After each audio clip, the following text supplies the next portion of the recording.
베드로전서 3장 18절이 지난번에는 9페이지에 있죠. 연결을 하는 거예요. 이게 지난번 해드린 자료로 이제 연결해가지고 읽습니다. 베드로전서 3장 18절 그리스도께서도 단번에 죄를 위하여 죽으사 의인으로서 불의한 자를 대신하셨으니, 여기 대신이라는 말이 대속제물로 드려졌다 그 말이겠죠. 당연히 이는 우리를 하나님 앞으로 인도하려 하심이라. 그 대신된 자들이 우리지요. 그러니까 예수님만 하나님 앞으로 영광에 들어가는 것이 아니라 우리도 하나님 앞으로 같이 들어가는 것이, 지금 마침 우리 이자매님이 질문했는데, 왜 두 번째 사명을 받을 때는, 첫 번째 사명을 받을 때는 여자들이 받고 두 번째 사명을 받을 때는 남자들이 받는가, 이제 이것을 그 안에서 이제 지금 이 시간에 중점으로 나눠야 되는데, 이것은 하나님 나라의 법칙이 이루어져야 되기 때문에 그래요. 항상 여자와 어린아이는 계수에 넣지를 않아요. 그렇지만 여자와 어린아이가 없으면 생육번성이 안 되기 때문에 하나님의 뜻은 뼈와 살이 항상 연합해서 하나로 이렇게 움직여지는 것을 잘 생각하시면 돼요. 남자가 있으면 여자는 거기에 당연히 포함되는 거예요. 이제 그렇게 해석을 해야 맞는 거예요. 육체로는 죽임을 당하시고 영으로는 살리심을 받으셨으니, 그랬어요. 그러니까 예수님이 육체로는 죽었다고 할 때 몸이 죽었다라고 해석하면 안 되는 거예요. 육체라는 것은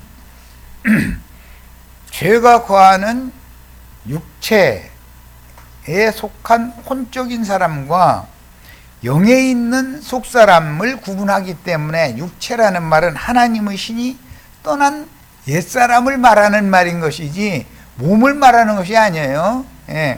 그 이제 히브리어나 헬라어는 그 번역이 정확한데 우리말로는 그게 좀 우리 그 언어 개념이 좀 애매모호해서 그러는데, 그 영문으로 플래시라고 하는 그 육체, 고깃덩어리, 살덩어리 이렇게 할 때 그 육이라는 말과 바디라는 말은 다른 거예요. 바디라는 말은 이 신체 몸을 말하는 것이고, 플래시라는 것은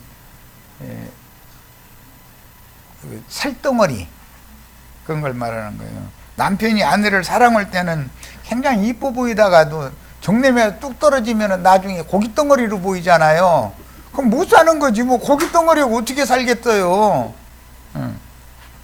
그런 걸 이치를 잘 생각하셔야 돼. 고린도전서 15장 42절 46절 죽은 자의 부활도 그와 같으니 썩을 것으로, 이것은 육이잖아요. 죄가 거하는 육체, 죄성이 지배하고 있는 옛사람을 말할 때는 썩을 것이라고 표현하는 거예요. 그 다음에 썩지 아니할 것은 영으로, 성령으로 거듭난 속사람이죠.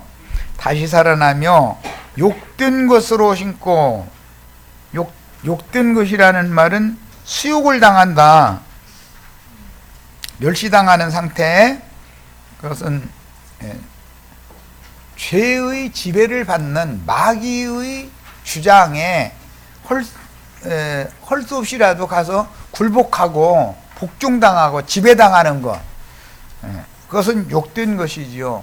욕된 것은 영광스러운 것과 반대되는 말이잖아요.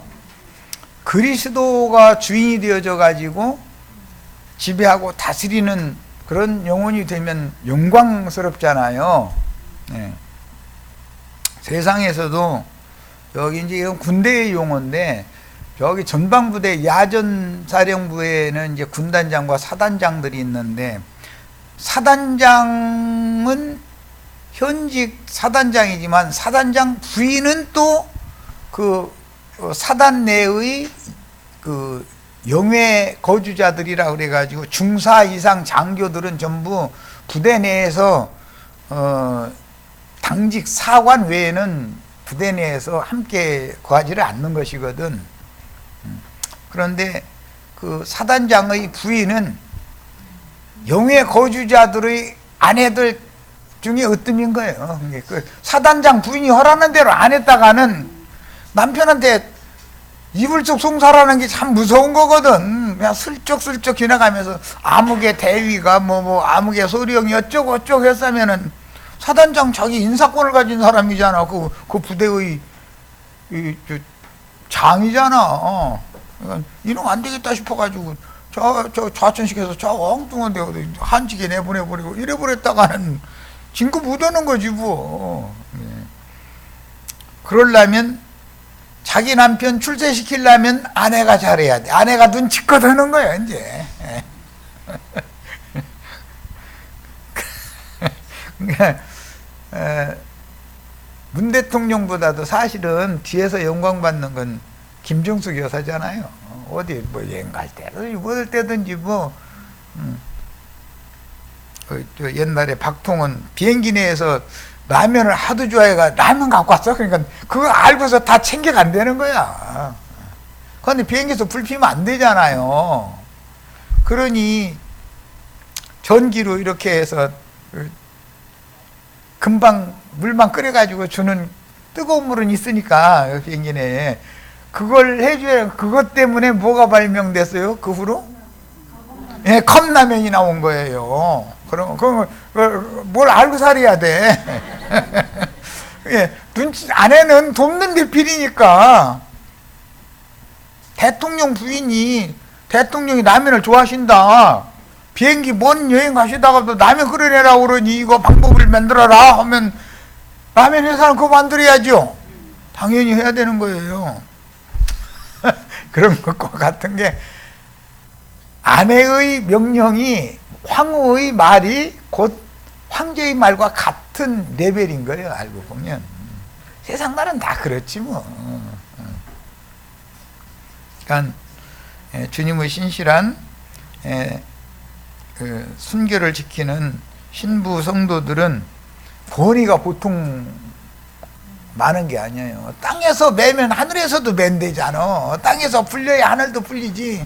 하늘이 승질났어 그러면은 땅에 눈치만 보는 거야. 땅이 풀릴지 안 풀릴지.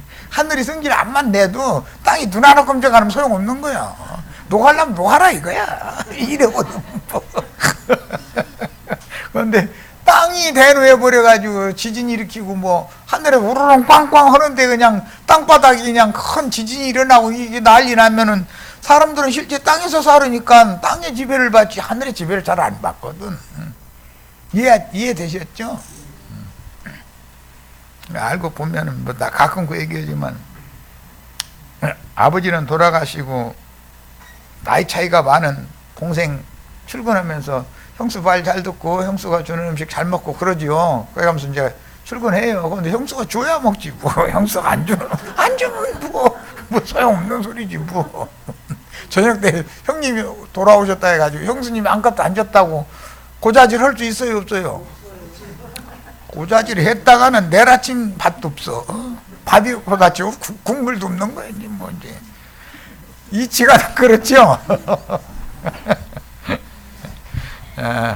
이게 돕는 배필 관계라는 거예요. 이제 왕 중의 왕이신 주님과 그 황후 금실로 세마포에다가 이게 섞어서 짠 세마포 신부옷이라고 그러는데 시편 40편에 나오는 말이죠. 그게 그 옷을 갖춰 입기를 바래요. 하나님의 신성과 예수님의 고운 인성이 연합돼서 혼실로 해가지고서 희고 고운 신부의 옷을 지어 입는 게 지금 교회 생활이단 말이야. 오늘 또 금실과 그 흰색 고운 세마포실 꼬아가지고서 옷 지도록 세천내가 그냥 이렇게 던져주면 잘 자기 몸에 맞도록 잘 해서 재단해서 입으세요. 네. 참 재밌네. 육의 몸으로는 신고 신령한 몸으로 다시 살아나니 이게 부활이죠. 육의 몸이 있은즉 또 영의 몸도 있다. 그러니까 영만 거듭나는 얘기만 해서는 안 되죠. 혼도 온전케 되어져야 되고 그 거듭난 영과 온전케 된 혼에 덧입혀지는 신부옷으로 우리가 다 단장을 해야 되잖아요. 신성과 인성이 온전케 되는 걸 말하는 거예요. 혼생명이.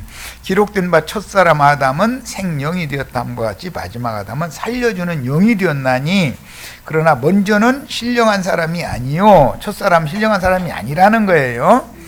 첫사람은 육의 사람이다. 육의 사람이요. 그 다음에 둘째 사람이 신령한 사람이다. 그랬어요.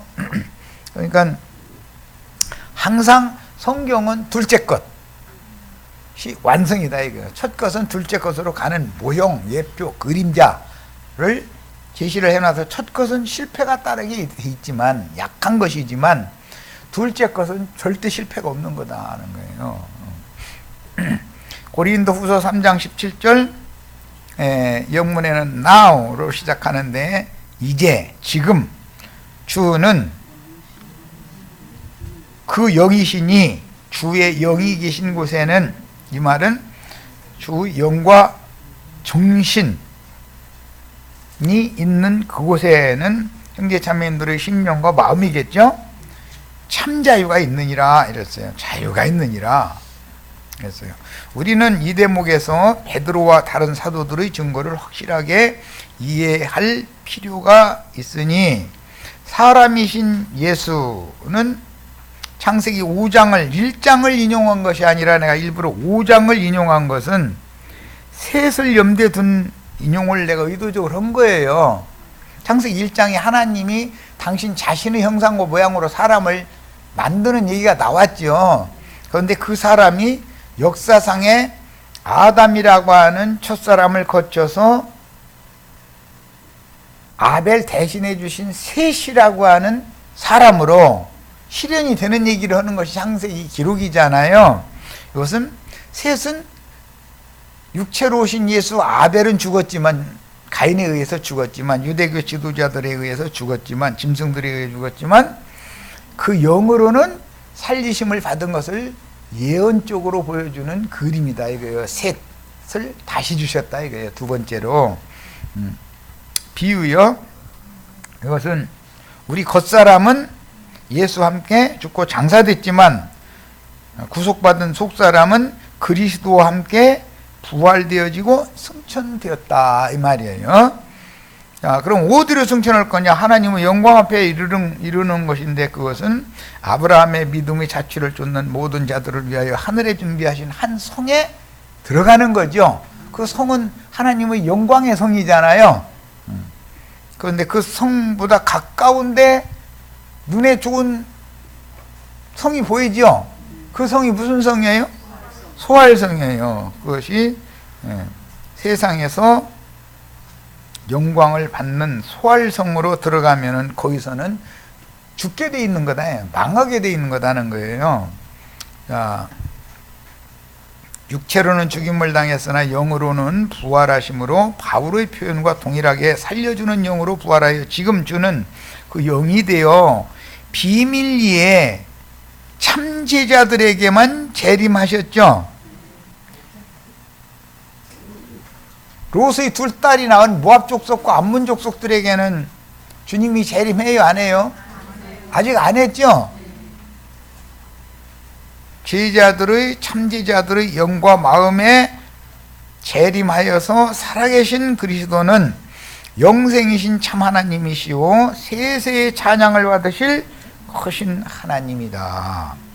기독교가 지금 믿는 주님이 정말로 세세의 찬양을 받으신 참 하나님이고 세세의 찬양 받으실 크신 하나님이냐 하면 그렇지 않다 이거예요. 그들은 하나님보다 조금 무지라는 예수님이죠. 성령님은 하나님인지 아닌지 알 수도 없고 그냥 바람과 같고 능력이고 막 그 정도고. 그렇죠? 그 삼일체 계율이죠. 자, 요한복음 20장 3절 베드로와 함께 이제 무덤으로 간 얘기인데, 베드로와 그 다른 제자 즉 요한은 막달라 마리아의 이야기를 듣자 곧바로 무덤을 향해 달려갔으니, 무슨 얘기를 들었죠? 빈 무덤이다라는 것과 사람들이 주님을 도둑질에다가 어디다 두었는지 우리는 알지 못하겠다, 그 얘기를 들었다는 거예요. 그런데 사실은 그 말씀만 전하라는 게 아니라 더 중요한 말씀이 있죠. 뭔 말씀했죠? 네. 내 제자들에게 이것을 전해라. 내 제자들, 내 형제들보다 먼저 갈릴리로 와서 기다릴 테니 거기서 만나자고 하더라. 이 얘기 꼭 전해라. 그랬더니 안전하는 리는 없는데 성경에 안 나오는 것부터 비밀이고 생각이 안 나가지고 예루살렘에서 사도님 뭐 이런 소리 듣는 것만 좋아하고 안 듣는 것도 비밀이죠. 그럼 하나님이 그 사람을 생각나게 하셔야 되잖아요. 안전한 건 분명히 아닐 거예요.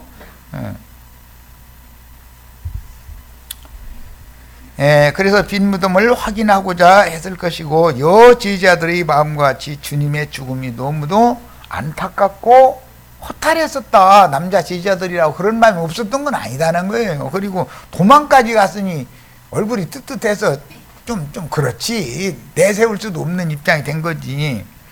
자, 그런데 안식일 밤이 지나면 여명이 밝아올 때 예수의 무덤에 가서 주님의 시신이라도 확인해 보고자 하는 생각은 여제자들이나 뭐가 달랐겠냐. 똑같으지. 도망갈 땐 도망갈 때고, 응? 제자들이 따로 모였는데 여제자들이 와서 예수님 시신이 없다고 그러니까 가서 확인해 보고 싶은 건 당연한 거 아니냐 이거예요. 그러나 안식 후 첫날 곧 천지를 개벽하여 하늘을 여신 그날 새벽 미명에 예수는 죽은 자의 무덤에 계시지 않았고 큰 바위로 막아놓은 인붕에서 막아놨었죠. 무덤 문을 열고 그 돌을 굴린 후에 바위에 앉아서 제자들을 맞은 빛의 천사 모습이지 수의 송장 입는 옷이죠. 를 입고 얼굴에 두건을 둘러쓴 시체가 아니었던 것이다. 이 수의 옷은 무화과나무 잎으로 비유된 거예요. 선악을 알게 하는 나무 실과를 따먹은 사람들은 다 송장들이죠.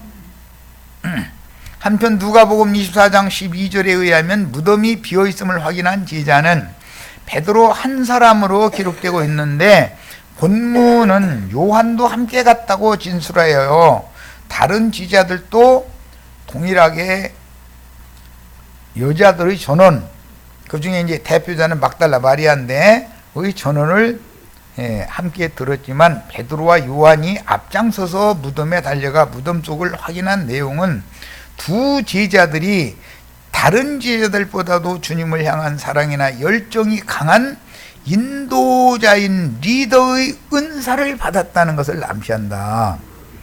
12제자 중에 두 사람을 대표로 지금 말하는 거죠. 그런데 베드로는 복음을 앞서서 전파하는 사람이고 요한은 마무리 추수를 하는 사람이 이게 다르죠. 주님께 부름을 받을 때도 갈릴리 바다에서 베드로는 그물을 던질 때 부르셨고 야고보와 요한은 배에서 아버지와 함께 그물을 기울 때 부르셨죠. 그물은 복음을 말하는 건데 복음이 시대가 지나면 구멍이 나고 훼손을 입는다 이거예요.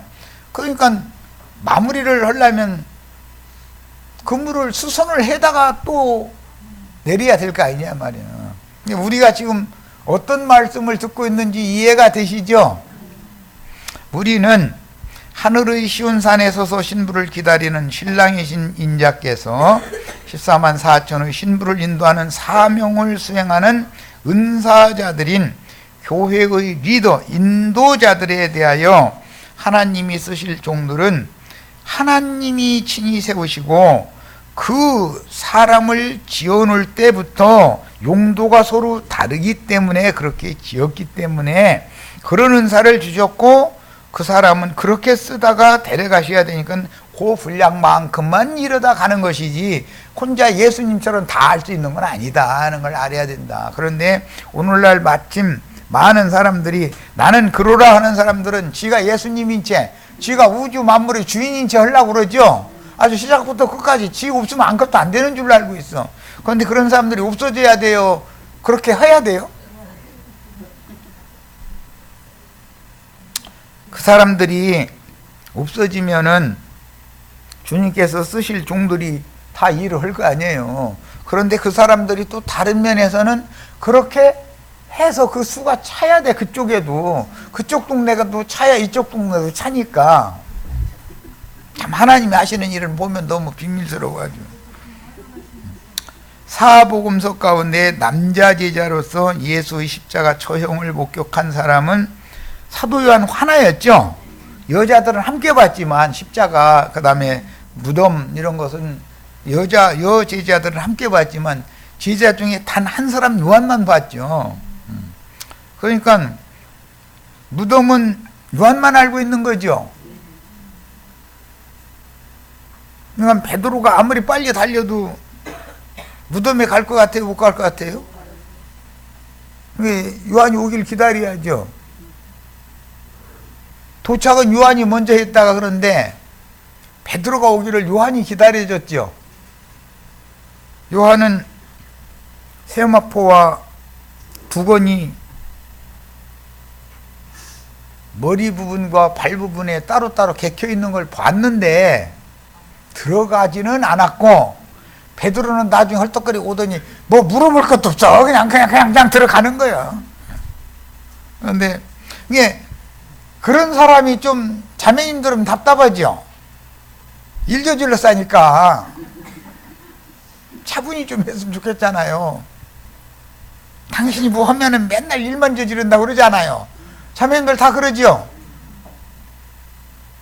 그런데 남편이 걸레바라다가 날마다 방이나 문지르고 앉았고, 설거지 자기가 대신한다고 해서 그냥 숟갈 닦아놓고는 이렇게 금사해가면서 이거 들 닦아내려 싸고 이러면 오히려 못 살죠. 그러니까 하나님이 은사를 각각 그렇게 쓰시려고 그렇게 지어놨기 때문에 그야말로 태어난 대로 살다 가는 거예요. 억지로 아내가 남편 고치려고 하면 고쳐져요? 주님이나 사람 고쳐서 쓰실까? 남편이 아내 고칠 수 없고 아내가 남편 못 고쳐요. 그냥 태어난 대로 살다 가는 거예요. 옛사람은 그러다 가게 정해져 있는 건데, 그죠? 그런데 남편 보고 그렇게 사람이 새롭게 안 되느냐고 하는 자기가 새롭게 돼야 안 돼요?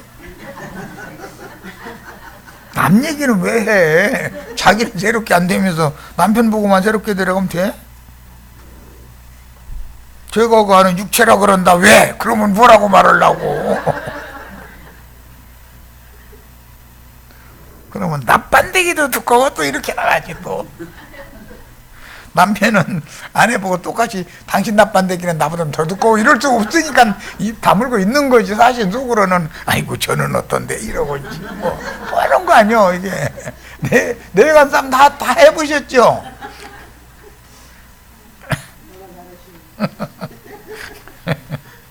베드로보다 요한이 먼저 무덤에 도착을 한 것은 요한이 젊기도 했겠지만 무덤 위치를 정확하게 안다는 뜻이고, 베드로는 요한만큼 달리기를 잘 못했다는 뜻도 되겠지만 무덤의 위치를 베드로는 몰랐죠. 이것이 더 중요하지. 자, 이제 5절로 7절 갑니다. 굽부려 둘이 이제 또 작은 거요. 세마포 놓인 것을 보았으나 요한은 먼저 도착을 했지만 들어가지는 아니하였더니 시몬 베드로는 따라와서 무덤에 긴 생각할 것 없이 들어가 보는 거예요. 그러니까 금룡의 실과를 따먹는데 아내가 주니까, 아내가 준 것은 이제 막달라 마리아가 시체 도둑 맞았다고 일러준 거예요.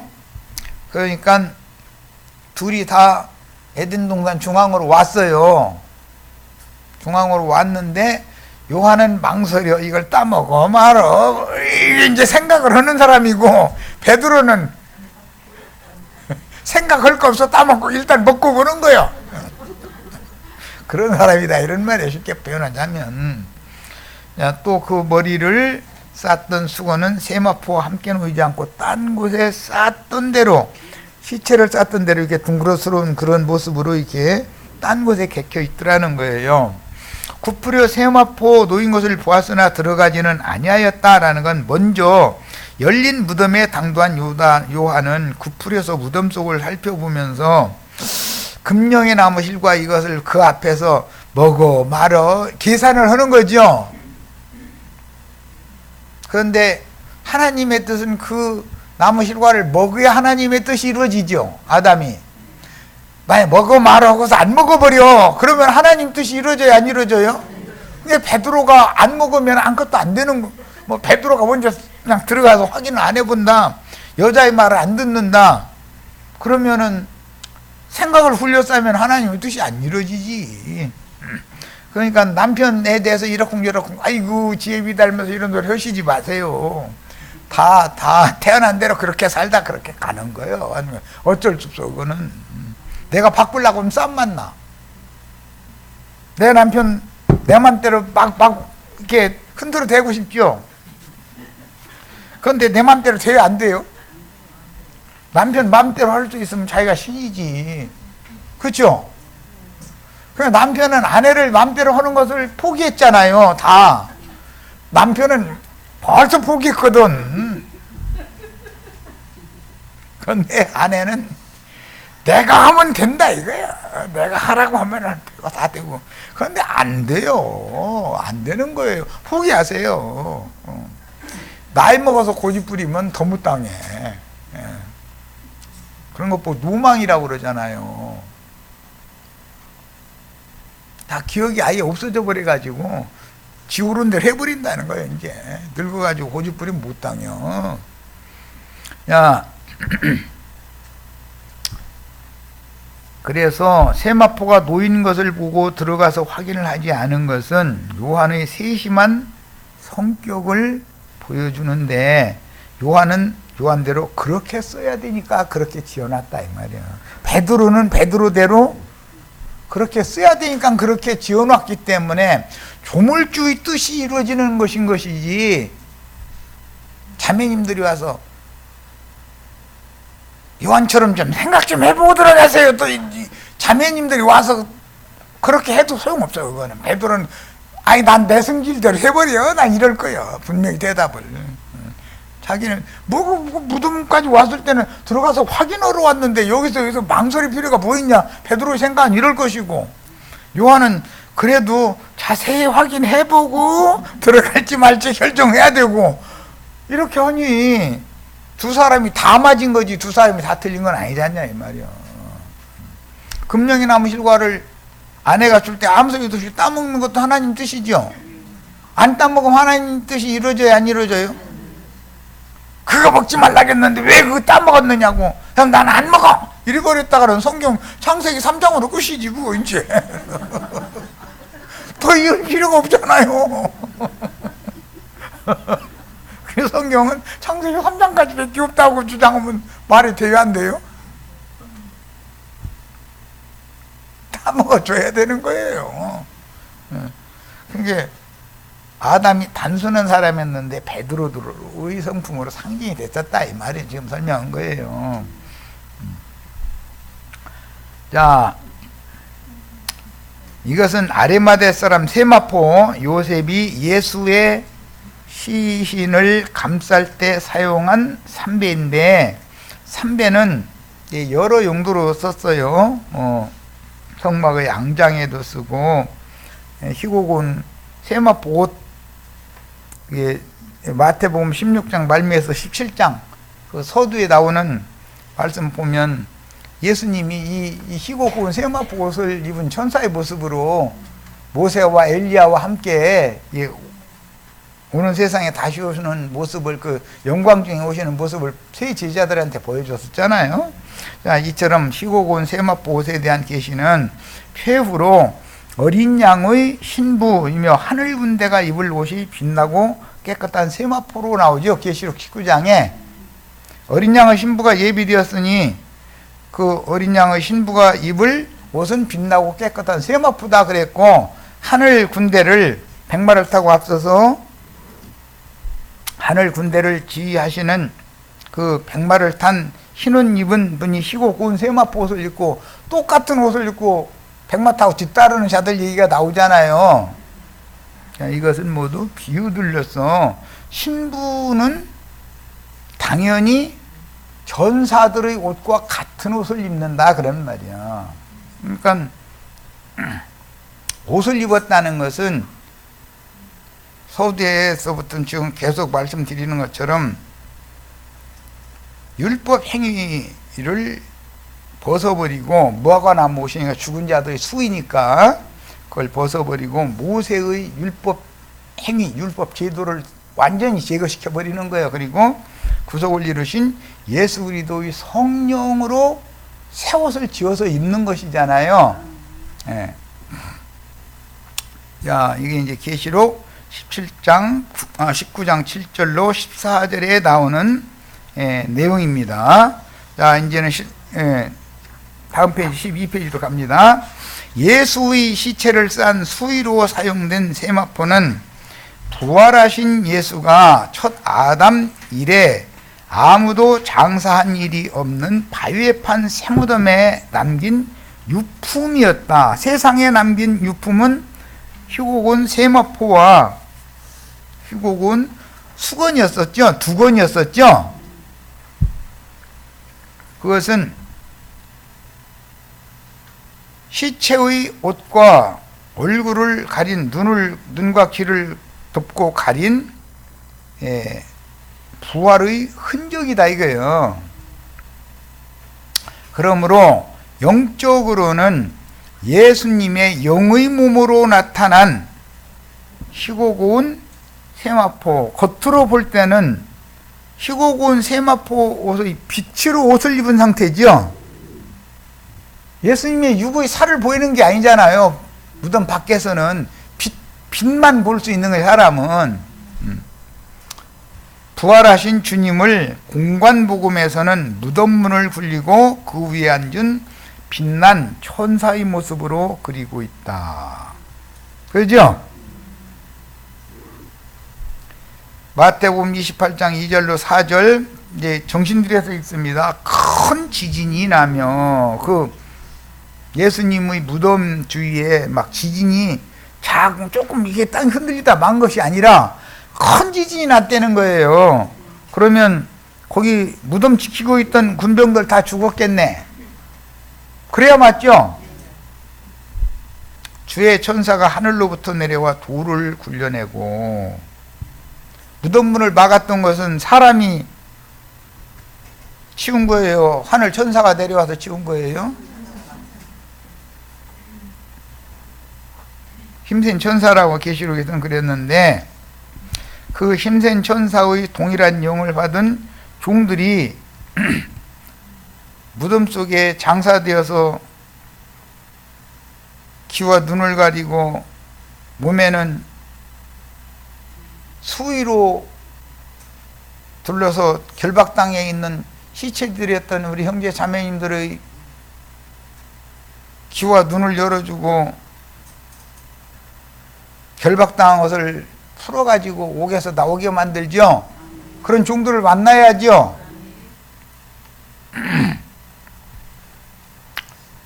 그 위에 앉았는데 그 형상이 번개 같고 그 옷은 눈같이 희건을 지키던 자들이, 무덤 지키던 자들이죠. 인봉된 무덤, 돌문 지키던 자들이에요. 그를 무서워하며 떨며 죽은 사람같이 되었더라. 큰 지진이 나고 천사가 무덤문을 열어가지고 무덤 문을 막고 있던 돌 위에 희고고운 세마포 옷을 입은 천사가 앉아있는 모습을 보고 나서는 무덤문 지키던 군병들이 떨더라는 거잖아요. 그런데 떠는데 다 그 사람들이 죽은 사람이 되더라는 거예요. 죽은 사람 같이 되더라는 거예요. 자, 마가복음 16장 5절 7절 무덤에 들어가 흰옷을 입은 청년이 우편에 앉은 것을 보고 놀라매. 베드로 얘기죠. 청년이 이르되 놀라지 말라. 너희가 십자가에 못 박히신 나사렛 예수를 찾는구나. 그가 살아나셨고 여기 계시지 아니하니라. 그럼 어디 계셔요? 무덤 밖에 계시죠? 주님과 함께 우리도 다 빛 가운데로 나와 있는 중이에요? 문스님이 못 알아들으시겠으면 나머지 공부하시게 조금 남으셔. 나도 조금 더 쉬었다 갈 거니까. 가서 그의 제자들과 베드로에게 이르기를 예수께서 너희보다 먼저 어디로 가시나니? 갈릴리로 가시나니 전에 너희에게 말씀하신 대로 너희가 거기서 배우리라 하라 하느니라. 무덤 안에서 천사도 이 얘기를 해줬죠. 이 이야기를 막달라 마리아에게 내 제자들, 내 형제들한테 가서 전하라고 예수님이 심부름시켰던 거잖아요. 자, 본문 예언은 마태복음 28장 7절로 10절, 16절로 17절에도 나온다. 자, 그럼 마태복음 28장 읽어보겠습니다. 7절로 10절, 마태복음 28장 7절로 10절 봅니다. 마태복음 28장은 부활하신 다음 얘기죠.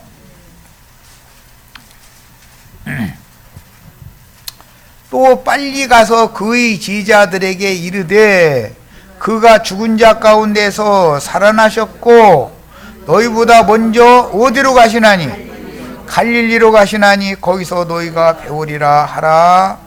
보라, 내가 너희에게 일렀느니라 하거늘 그 여자들이 무서움과 큰 기쁨으로 빨리 무덤을 떠나 제자들에게 알리려고 다름질을 했다는 거예요. 그러니까 여자들이 남자 제자들에게, 여자 제자들이 남자 제자들에게 이것을 전할 사명을 먼저 받았죠. 그런데 그럼 가서 전했겠어요? 안 전했겠어요? 당연히 하라는 대로 했겠죠. 그런데 이 내용이 제자들에게는 흰 종이에 두 글자 딱 써주고 제일 다급할 때 그때 살짝 열어봐야지, 미리 열어보면 이게 능력이 없다 이렇게 해서 준 종이죠. 그 지금 두 시간에 걸쳐서 오전 시간에 다 읽고 다 조사해봤어요. 우리들은 다 흰 종이 접고 수십 번 접어가지고 써있는 글자 지금 다 읽었죠? 뭔 뜻인지 아시겠죠? 그런데 문제는 이 말씀만 있는 것이 아니라 아버지께서 너에게 약속한 것을 받기까지 이 성에 머물라라는 말씀도 있죠. 그러면 약속하신 것을 받기까지는 오순절 성령을 받기까지 예루살렘을 떠나면 안 되죠. 그런데 갈릴리로 가려면 예루살렘을 떠나야죠. 아까 사도행전 12장에서 베드로가 헤롯의 박해를 받아 감옥에 갇혔다가 풀려 나와 가지고 120명이 모인 다락방으로 가서 야고보와 함께 있는 장로들, 그 형제들한테 나는 예루살렘 떠나서 간다고. 그런데 내가 이렇게 박해를 받았지만 죽은 게 아니고 나는 감옥에서 풀려나서 나와서 예루살렘을 떠나 다른 곳으로 간다라고 전하라고 그랬잖아요. 그럼 그 다른 곳으로 간 것이 어디로 갔을 것 같아요? 고기 잡으러 갈란다 하고, 그러니까 혼자 가는 게 아니라 7명 제자가 덜렁덜렁 같이 따라 나가서 밤새도록 그물을 내렸는데 그물에 고기가 한 마리로 안 잡혔다는 거예요. 말씀이 어떻게 연결되는지 아시겠죠? 그러니까 오순절 성령이 임하자마자 갈릴리로 내려간 게 아니죠.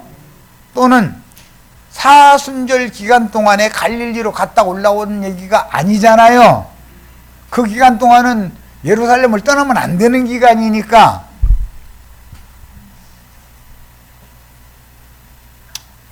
오순절 이후로도 3,000명, 5,000명 회개하고 돌이키고 전도가 잘 되니까 영적으로 존경받고 영광받는 것이 사람을 타락시킬 수 있죠. 더 이상 놔두면 안 되겠다 싶을 때 헤롯을 일으켜서, 그러한에도 그동안 3,000명, 5,000명 전도할 때도 다 박해는 계속 있었어요. 감옥에도 갇혔고 뭐 매질도 당하고 다 그랬어요. 그런데 그것은 견딜만 해. 그런데 헤롯은 죽이려고 덤벼. 그럼 살아남아야 되잖아요. 그냥 도망가야 되겠죠. 그때서 예루살렘을 떠나서 어디로 갔겠냐 이거예요. 이 말씀이 그때 흰종이에 접어가지고 두 글자 써준 거 봐야지 언제. 나보고 갈릴리로 오시라겠네? 그럴 거 아니겠어요. 그걸 하면 갈릴리에 가면 제자들보다 먼저 주님이 갈릴리에 가서 기다릴 거다라는 약속이 이미 있었다 이런 말이에요. 왜 그래요?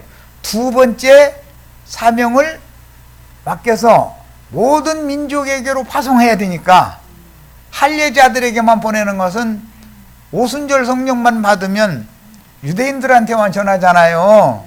예루살렘 신전에 모이는 유대인들한테 복음 전했던 거잖아요, 베드로가. 그런데 성전에 모이는 실행은 이제 끝이다. 계속 해야 된다. 무슨 얘기를 지금 하시는지 아시겠죠? 요것이 이게 백지에다가 두 글자 딱 써주고 제일 위급할 때 슬쩍 펴봐라 하는 말씀이다 이 말이에요. 자, 가서 그의 제자들과 베드로에게 이르기를 그런 걸 보니까 막달라 마리아가 제자들한테 이 말을 아는 건 아니죠. 갈릴리에서 만나자고 그렇게 약속하셨다고 그 분명히 들었어요. 그런데 갈릴리로 가요 안 가요? 왜 안 가지요? 사람이 많이 모이고 사도님 이렇게 하면은 나 같아도 안 간다니까. 여기가 좋사오니 그러지. 그러니까 이놈 안 되겠다 싶으면 어떻게 하면 돼요? 박해를 일으켜서 흩어버리면 되는 거예요. 자, 그때부터는 주님의 생각은 이방인의 때를 염두에 두고 있다 이 말이에요. 그걸로 인해서 예루살렘 교회는 끝이다. 너희 여기서 피하지 않으면 이제 내가 로마를 일으켜서 이거 쓸어버릴 거예요. 미리 도망가. 그 말이죠. 우리 지체들도 잘 들으셔요. 나도 한 형제 이런 말할 때 큰성 바벨론에서 미리 도망가는 게 낫죠. 어디로 도망가야 돼요? 그 영과 신부가 오라 하는 곳으로 도망가야 돼요. 하늘의 장작교회로 도망가야 되는 거예요. 기독교로 도망가야 소용없어. 가면 이상한 짓 하게 돼 있어. 거기 가면 망하게 돼 있어. 자, 그 다음에 16절로 17절 또 봅니다. 11제자가 갈릴리에 가서, 그런데 요한복음 21장에 의하면 제자가 8명이 갈릴리로 간 거죠. 그런데 여기서는 11제자가 갔다고 이렇게 돼 있어요. 그러니까 11제자의 대표가 8이라는 수로 대표가 됐다 이거예요. 이 11제자는 완성의 수에는 하나가 빠지는 수예요. 그러면 완성이 아니에요. 이것은 8이라는 것은 항상 제7일 안식일이라고 하는 구약 경륜, 저주의 경륜을 끝낸 첫날이다 이거예요. 부활의 날이란 말이야. 제8일은 할례받는 날이고 초실절 첫 열매를 요제로 한 단을 요제로 드리는 날이죠. 안식일 이튿날. 갈릴리로 와서 11제자가 갔어요. 여기서는 갈릴리가 빠졌기 때문에 예수께서 지시하신 산에 이르러 예수를 배웠고 경배하나 아직도 의심하는 사람들이 있더라. 그런데 그 갈릴리의 산에서 예수님이 나와 말씀하여 이르시되 하늘과 땅의 모든 권세를 내게 주셨으니, 그러니까 하늘과 땅의 장자의 복은 예수님이 갖고 있는 거죠. 예수 그리스도 맏아들 장자 안에서 장자의 명의로 나머지는 상속받는 거잖아요. 형제들은 내게 주셨으니 그러므로 너희는 가서 모든 민족을 이란 말이에요. 여기는 히브리인들이 아니고 모든 민족을 제자로 삼아 아버지와 아들과 성령의 이름 안으로 혹은 이름 위에, 그런 이제 전치사가 있고, 침례를 베풀고 내가 너희에게, 이 침례는 예수님이 받은 침례죠. 십자가에서 받은 침례예요. 내가 너희에게 분부한 모든 것을 가르쳐 지키게 하라. 볼지어다 내가 세상 끝날까지 너희와 항상 함께 있으리라 하시니라. 이렇게 돼 있어요. 그래서 복음서에 나오는 말씀과 계시록에 나오는 말씀을 연결해 주는 요한복음 20장, 21장 말씀을 연결성을 가져야 되는데, 예수님이 부활하시자마자 11제자가 갈릴리로 데려간 건 아니죠. 부활하시자마자 오순절까지는 이 성에 머물러 있으라라고 명령하셨죠. 오순절 성령을 받고도 성에 머물러 있으려고 그러는데 흩어버렸죠. 그때사 암으로 되어 있는 두 글자를 펴보게 된다, 이런 말이에요. 그때사 나는 예루살렘을 떠나서 갈릴리로 내 고향으로 가겠다. 그러니까 제자들이 그 21장에는 7명이 따라붙어서 같이 가서 8명이 가는 거예요. 마태복음은 불완전한 수인 11명을 말하고 있지만 이건 완전한 게 아니에요. 예. 성경이 말하는 의도를 잘 아셔야 돼. 자, 이제 이어나가도록 합니다. 예수께서 누가복음이에요. 그들을, 제자들을 데리고 베다니 앞까지 나가서 손을 들어 그들에게 축복하시더니 축복하실 때 그들을 떠나 하늘로 올려지시니, 그들이 사도행전에서는 감람산에서 구름 속으로 승천하셨죠. 그들이 제자들이에요. 이때의 제자들은 11제자죠. 그에게 승천하시는 주님께 큰 기쁨으로 예루살렘에 돌아가 늘 성전에서 하나님을 찬송하니라 라고 되어 있어요. 그러니까 말씀을 어떤 거 한 구절에 붙잡혀 가지고서 그거에서 해석을 하려고 하면 안 맞게 돼 있죠. 모든 성경을 다 알아야 되잖아요. 모든 진리를 다. 사도행전 1장 2절로 5절 그가 택하신 사도들에게 성령으로 명하시고, 성령께서 명령을 하신 거예요. 그 성령으로 명령하신 것은 이스라엘이 회복이 이때니까 하라고 물어보니까 그것은 하나님의 주권에 맡기고 너희는 나가서 성령을 받으면은 모든 민족에게 나가서 전도나 열심히 해라, 이 얘기로 답변하신 거잖아요.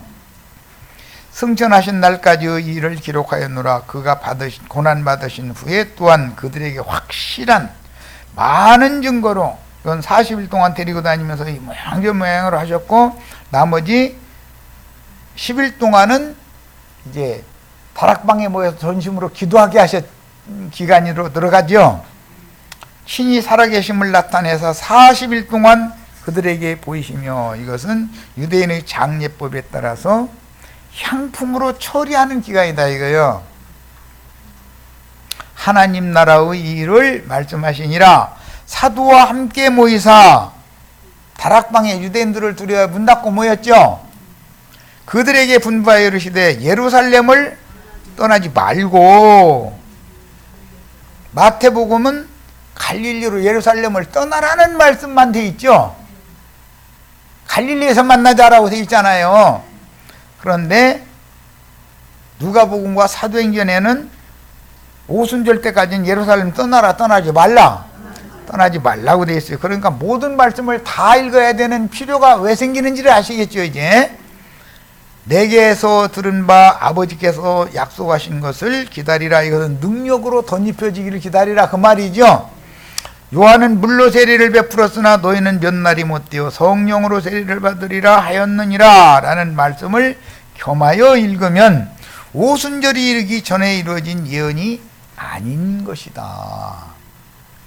본문 예언은 오순절 이후 예루살렘에 120명의 참 제자들의 모임이 있고, 사람의 손으로 지은 성전에 유대교인들과 함께 모이는 수많은 거짓 제자들, 그들의 대표는 장로들, 그들의 우두머리는 야고보예요. 그들의 모임이 있으며, 참 제자들의 대표인 베드로가 헤롯의 박해를 받아 옥에 갇혔으나 천사들의 도움으로 풀려나서 제자들이 모여 기도하는 집에 가서 자초지종을 말하고 다른 곳으로 떠났다라고 하는 말씀. 지금 이게 백지로 두 글자만 써준 내용을 지금 나누고 있는 중이에요. 이런 것이 감춰져 있는 말이다 이런 말이에요. 그때 몇몇 제자들이 합세하여 갈릴리의 고향으로 내려가서 밤이 맞도록 그물을 내렸으나 한 마리도 잡지 못하다가 그날 새벽 미명에 바닷가에서 기다리던 주님의 분부에 순종하여 그물을 배 오른편에 내렸더니 작은 고기는 숫자 셀 것도 없고 잔챙이는 뭐 셀 것도 없고 큰 고기만 대충 세보니까 153마리더라는 거예요. 그 모나미 올펜 153 그 사장님 떼돈 벌었죠? 이 구절 가지고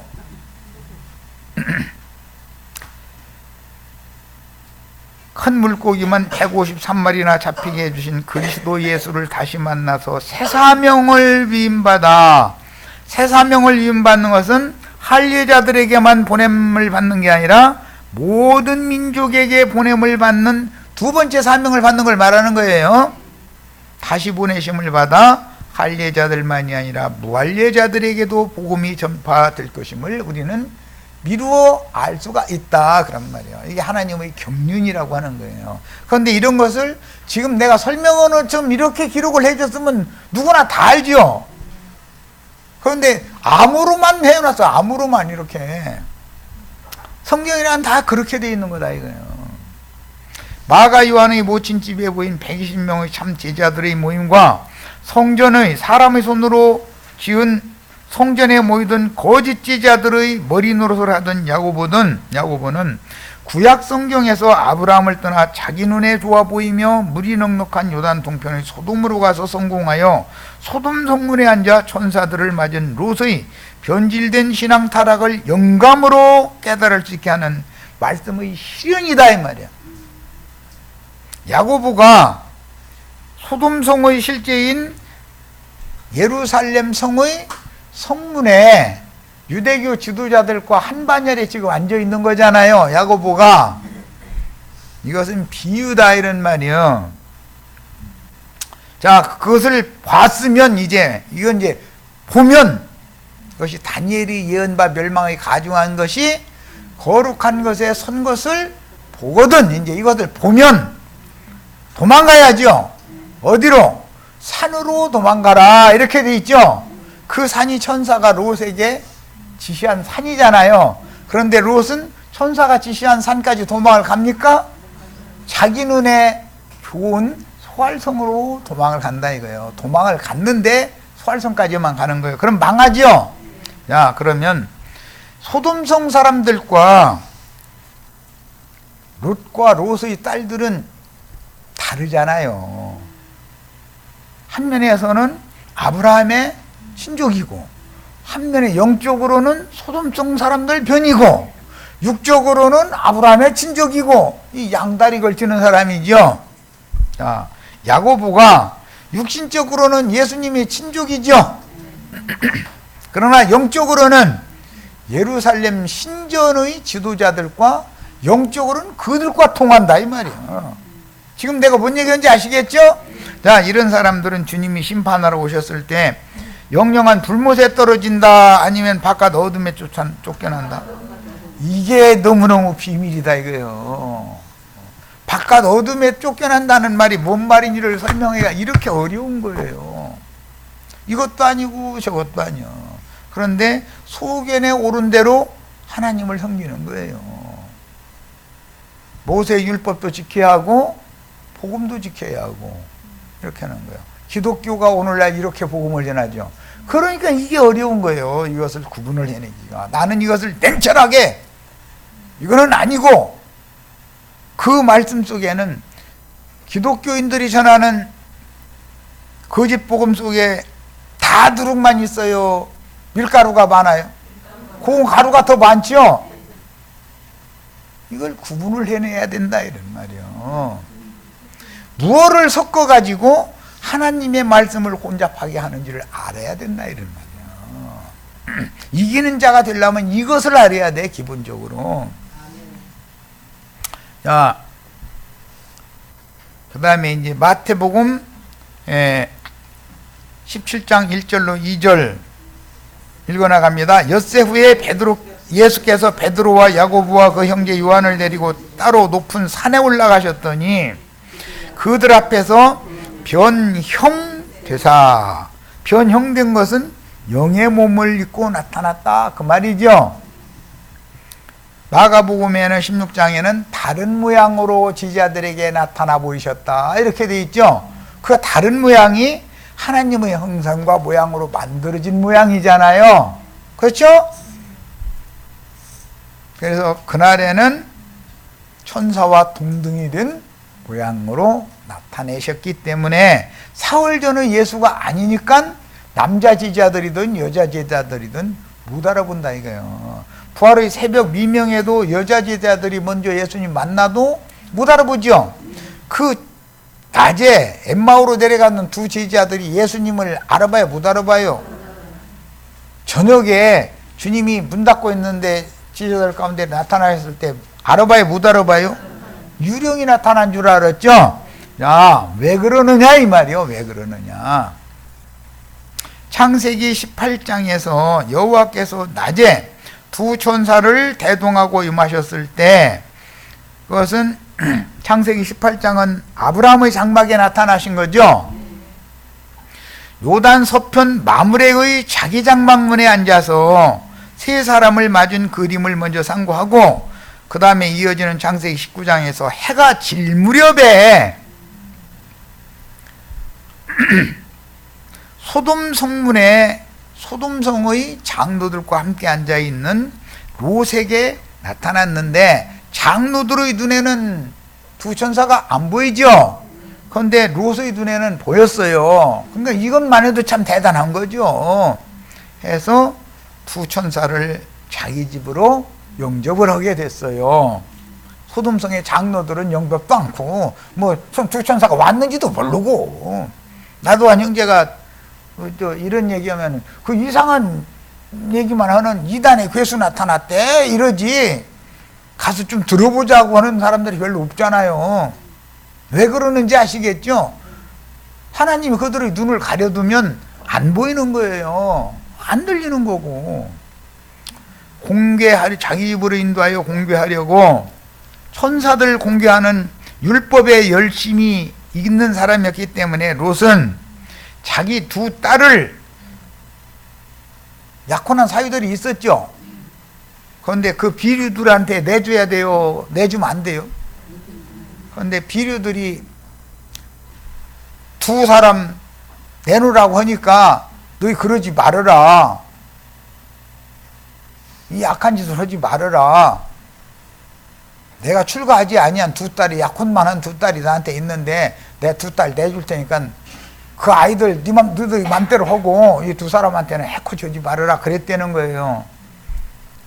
로마 교인들과 기독교인들, 신부님들, 목사님들이 지금 맘대로 하고 있죠.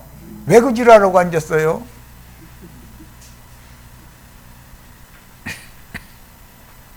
롯이 두 딸을 타협해서 내준 거잖아요. 왜 그럼 왜 내줘요?